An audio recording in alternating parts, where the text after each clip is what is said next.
मुझे बताया गया जो मुझे शूटिंग करने के लिए लेके जा रहे हैं, तो मैं बहुत खुश थी क्योंकि मुझे कभी ऐसा नहीं हुआ जब मुझे लेके चले। कितना अच्छी बात है, तो मुझे ऐसा लगा तो मैं रेडी हो गई। मुझे ऐसा पता नहीं था जे ऐसा होने वाला है, तो मेरे को बहुत खुश हुआ, तो मैं इधर चले आया, मम्मी को पकड़े रहे।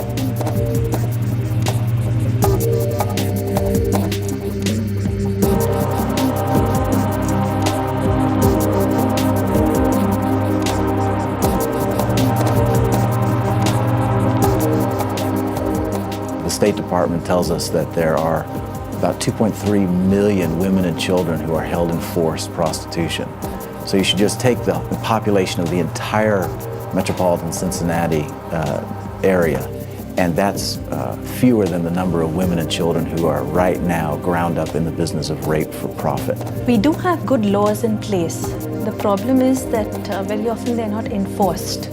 A lot of people have had this mindset that women in prostitution are doing it either because of poverty or either because they want to do it. There's lots of poverty everywhere in the world, but you don't have sex trafficking everywhere in the world.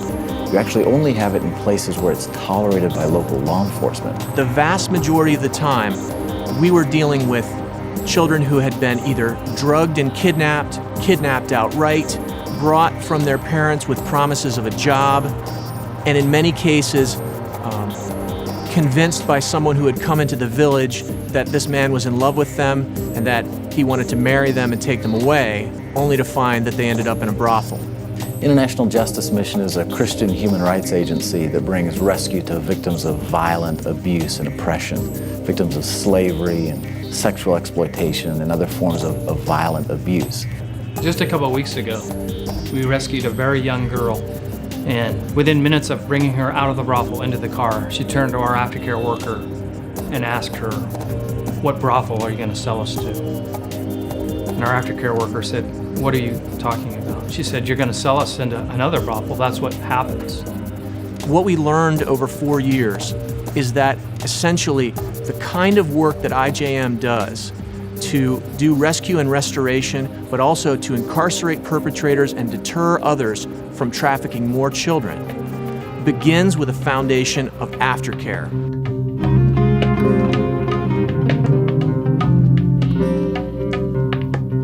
There's a long, hard process of healing and restoration that has to take place for these victims. Secondly, the aftercare is so essential because it's actually what gives the authorities something to fight for. Many of the authorities can tend to think, well, after they've been victims of sex trafficking, they're used up, they can never have a life again, so what's it worth? So why do this? But when they can actually see the way these girls are transformed, then it gives them something to fight for.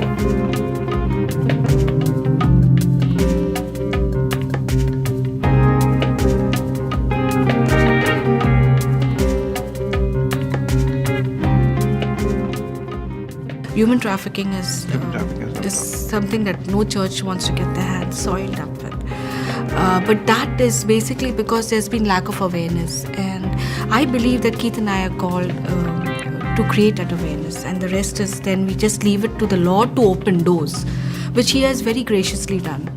When it came to putting into the aftercare part of it, then we sat with each other and we said, in what way can we give quality aftercare? Because I said I wanted these girls to have, the best house, the best home, the best car, the best chairs, the best kind of things. Because why? I just believe that.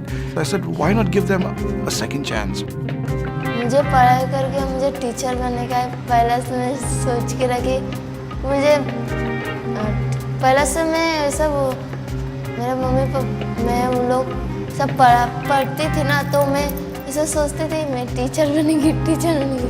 लेकिन ऐसा हो गया तो मैं teacher नहीं बन गई, लेकिन मैं बन के ही छुड़ेंगी।